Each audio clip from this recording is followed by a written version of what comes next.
My name is Galit Harir. I've lived in St. Louis for over 24 years.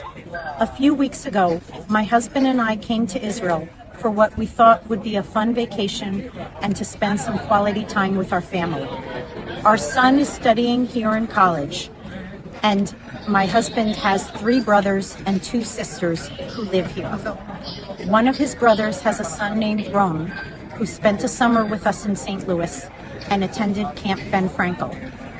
Until a few days ago, Ron was a medic in the IDF. Last Friday, Ron received permission to spend Simchat Torah with the family.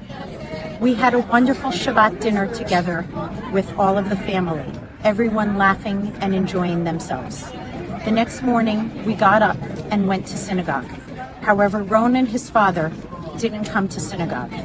My husband went to their house to see what had happened. He found out that Ron had been called up. Early that morning, Ron's unit, which had been stationed on the border with Gaza, had been overrun by terrorists, and everyone in the unit had been slaughtered. The terrorists took videos of the slaughter and posted them on social media. Ron was sent to a field triage area outside kibbutz Nahal Oz. As a medic, his job was to treat the wounded. He worked fervently for several hours.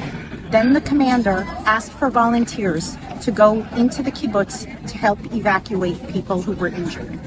Ron volunteered. He, the commander, and 2 other soldiers boarded a jeep.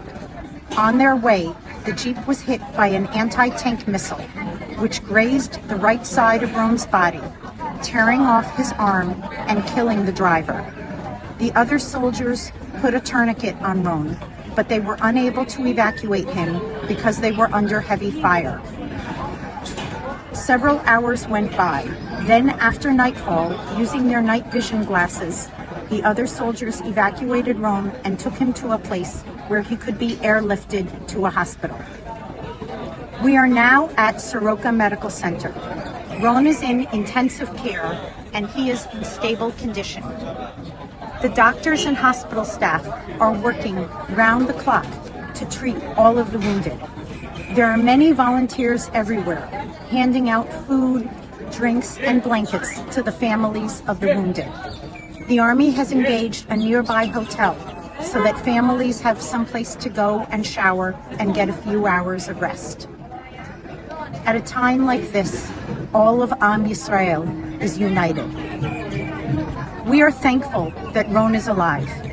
We continue to hear reports of many people from kibbutzim and border communities who were murdered. Some of them entire families who were burned to death in their homes, and others whose fate is still unknown.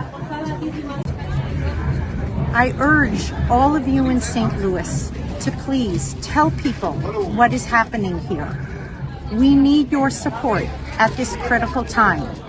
If you can, please consider donating to one of the nonprofit organizations helping the victims. Am Yisrael Chai.